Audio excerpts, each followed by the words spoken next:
Hello everyone and welcome on today's video.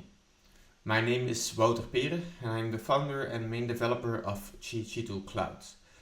And in this video we will be going again towards the physics of borefield design. And we will be discussing the thermal behavior of borefields. Now as you can see, this will be part one of a two-part series related to this topic. So let's get started. So the thermal behavior of borefields all relates to this temperature plots. Now we've already created a separate article indicating the practicalities and how you can read and interpret these temperature plots. If you have not yet watched that video, the link is down in the video description. But to recall or to recap, what can you see on this graph? So it's time and the temperature, and there are three temperature curves visible, which is the average fluid temperature during peak extraction, during peak cooling, and the black line is the borehole wall temperature. Now, if you say, well, we cannot see the borehole wall temperature, that's because it lies underneath both the red and the blue curve. And that's because we assume that in winter there is no demand for cooling, so the peak injection fluid temperature lies on top of the borehole temperature, and the same for heating in the winter, in the summer. But if you, for example, say, well, there is injection and heating throughout the whole simulation period or across all seasons, you can clearly identify the borehole wall temperature in the middle. So this depends specifically on your demand profile. But if we take a look at this graph, our previous graph, this indicates the thermal behavior of the borefields. And you can identify two main characteristics. We first have the short-term effect. So in this case, this is a monthly temperature graph. So you can say this is the temperature during every month during the peak injection. And this is for the short term. So the peak is always in a couple of hours. And this is what we'll be covering this video. The short-term effect of the short-term temperature behavior of a borefield. And on the other hand, we have the long-term effect. And the long-term effect is basically how the temperature of the borefields changes over time in a matter of years. So the ground cools down in this case, and the way it does and how you can influence that behavior will be for the next follow-up video. But now let's focus on the short-term behavior. And if we talk about the short-term behavior for a borefield, we have again the same lines. We have the borehole wall temperature and then both peak temperatures. It is related to the question, well, what's the temperature difference? What's the delta T between the average fluid temperature and the ground temperature or the borehole wall temperature? And this is important because when we are designing our geothermal borefields, we want the fluid temperatures to stay between certain temperature limits. So if we can make sure that this delta T, the difference between the fluid and the borehole wall temperature, is as small as possible, we can also decrease our borefield and we can save on our investment costs. And this is related to the short-term behavior and also the effective borehole thermal resistance. So let's take a look at this thermal behavior. So the main average fluid temperature, which is the average between the entering and the inlet and exit of the fluid for our borefield. It's the mean temperature, let's say, across the whole borefield. It's defined as, or it can be calculated starting at the borehole wall temperature, which is at the interface between our borefield and the ground, and then plus or minus a certain delta T, which depends on Qt, which is the power per meter energy we want to exchange with our ground, multiplied by something which is called the effective borehole thermal resistance. Now, this is indeed for the short term, and in the short term we say, well, this temperature of the borehole wall, meaning the ground temperature at the edge of our bore field, it does not change on the short term. So if we are extracting at this very moment 10 kilowatts of the ground temperature we will assume to be constant at this instance. It's changed over time, but not on this short-term time scale. So that's important when looking at this formula. Now let's take a look at an intermezzo related to electricity. So for electricity, we can say we have our famous law of Ohm, stating that the voltage is equal to the resistance multiplied by the current. So if we increase the current through our electrical components, the voltage across that component will increase. Now we can make the analogy with heat transfer. So where we say the temperature difference, the delta T, is equal to also a resistance, but now a thermal resistance, multiplied by the power. So if we want to extract more power from our borehole, there is more heat flow through this effective borehole thermal resistance, leading to a bigger temperature difference between the borehole wall temperature and the average fluid temperature. So that's the analogy between electricity on the one hand and heat transfer on the other hand. So let's now take a closer look at this effective borehole thermal resistance. Now I first want to say that the effective borehole thermal resistance, if you look it up in scientific literature, it's a really complicated parameter to calculate because it takes into account the grout, the fluids, but also the positioning of the different pipes inside of the borehole. It takes into account the thermal interaction between the different pipes, etc. But in this presentation or in this video, we want to reason more about this. So we simplified it quite a lot, and we can say, for the purpose of this video, that the borehole thermal resistance is a sum of three resistances, namely the resistance from the fluid through the pipe, which is a convective heat transfer because we want to transfer the heat which is in the fluid to a solid material at the pipe.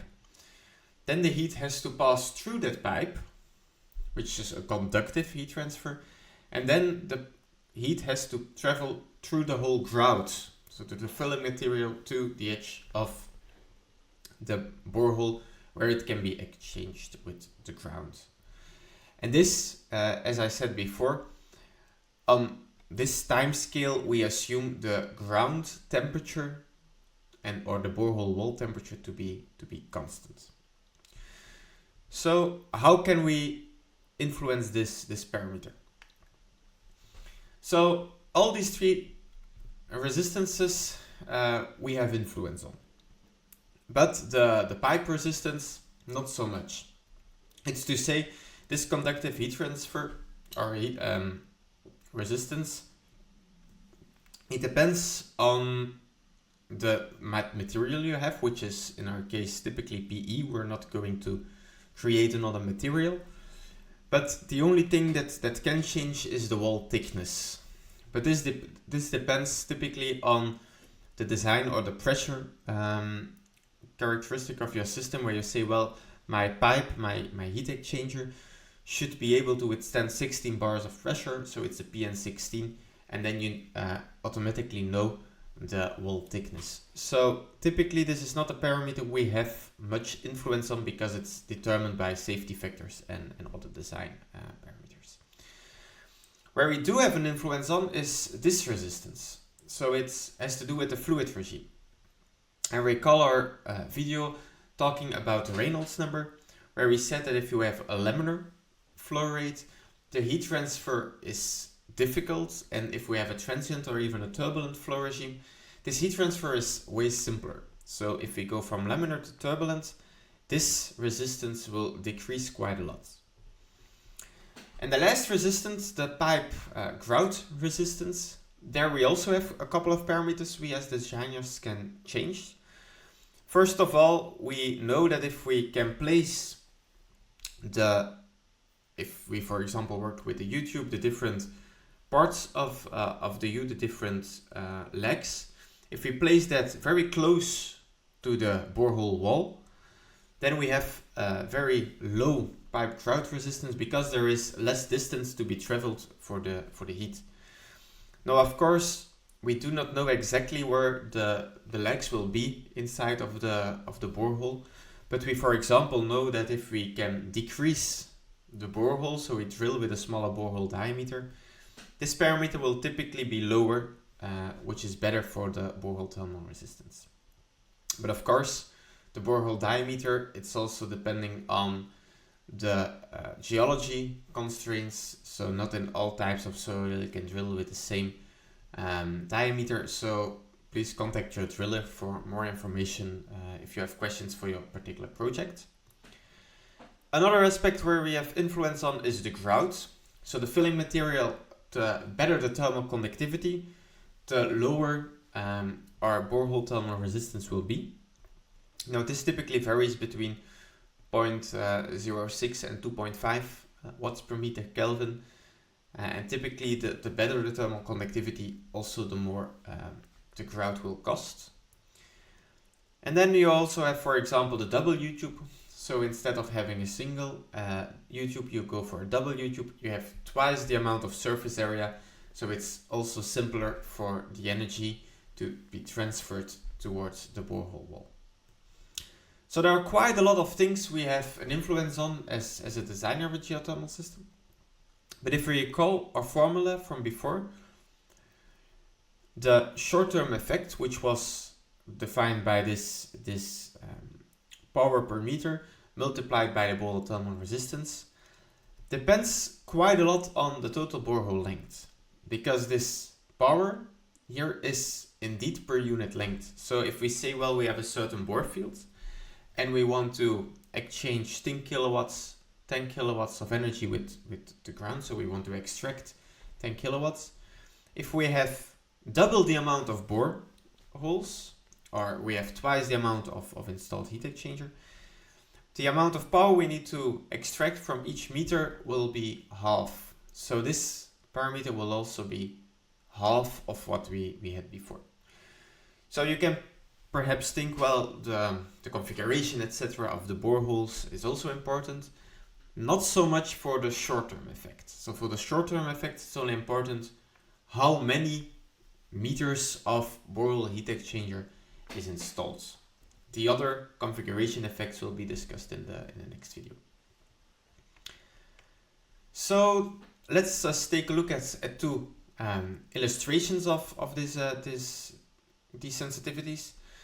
So if we take a look at the effective borehole thermal resistance in function of the ground thermal conductivity, we see that if the grout has a higher thermal conductivity, the borehole effective resistance drops. And also if the pipes are at the edge of a borehole, the resistance is also lower than if they are touching each other, because here there is more distance between the center of the pipe and the borehole wall. Now typically I advise people to use somewhere, to place them somewhere in the middle, or exactly in the middle from the borehole center to the borehole wall, because that is a geometry which you can, let's say, expect, or which is an average between both extremes. And as you can see, the effective borehole thermal resistance, it changes from around 0.05 to 0.2 or even 0.25 in some cases. So this is related to the grout and the placing of the pipes inside the borehole. We already talked quite a lot about the fluid regime before, but I just want to mention it here again because it has a big influence. So if we go for a higher flow rate for our systems and we cross the 2300 Reynolds number, we go in towards that transition zone, and you can see that the effective borehole resistance drops significantly after that. And once it's turbulent, it's more or less constant. It's still a little bit decreasing, but it's more or less constant. But especially here in the transition zone, you see the sharp drop-off. As you might recall, EED, Earth Energy Designer, assumes that you go from laminar immediately to turbulence, which gives us different results when we're actually working in this transient zone, where this transient effect will lead to more accurate temperature simulations. So, to summarize what we've been talking about so far, the effective borehole thermal resistance typically varies between the 0.05 and 0.25 meter Kelvin per watt. And it's what we call a power problem. So it's a short-term problem, or it's a short-term effect, where we can assume that the ground temperature is more or less constant. So it's only something that we notice at this instant. And we can change it because some important parameters are the ground thermal conductivity, the fluid regime, the distance from the pipe to the borehole center, so also the borehole diameter. But for most, also the total borehole length influences this short-term behavior of on borefields. Now, before we conclude this video, I want to make a couple of final remarks. So, I always talked in this video about the short-term effects. So indeed, this is the peak, and it's how the fluid temperature relates to the borehole wall temperature. Now, this is the model that's implemented in Earth Energy Designer and also in GHEtool, for example. And it's what we call the static model. So we assume that the energy always comes immediately from the ground through that effective borehole thermal resistance. Now, of course, if we extract 10 kilowatts out of the borehole, at first it comes from the fluid, so the fluid cools down, and after that the grout cools down, and after that the ground reacts thermally. So in this first couple of hours, there is no heat exchange with the ground itself because the thermal inertia inside the borehole takes into account or provides enough energy to cope with this very short-term effect. And this is called the short-term dynamics, or the short-term dynamic behavior of the borehole, which we're currently implementing in GHEtool. And once it's implemented, we'll create another video related to the physics for that part. And then lastly, something about groundwater-filled boreholes.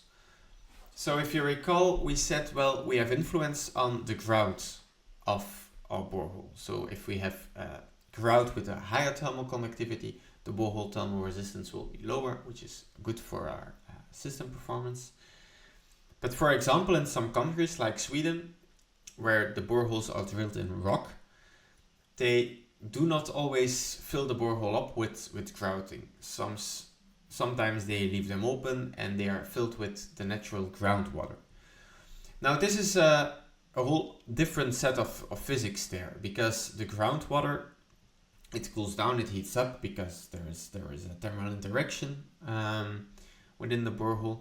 And there is also a flow, so the water goes down and goes up axially through the borehole. So this leads to some advective heat transfers, where you can account for using some correlations, and there have been measurements and quite a lot of scientific research related to that. We will create perhaps another video related to groundwater filled boreholes in the future, where we can talk about how you can use GHEtool to calculate with that type of boreholes.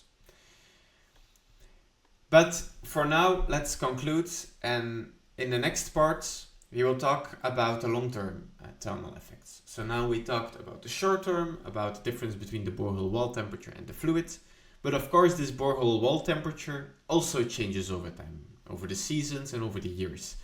And that's the thing we will be covering next week when we're talking about long-term effects. If you find this video interesting, please consider subscribing or sharing this video, and I hope I can see you next week. Take care. Bye.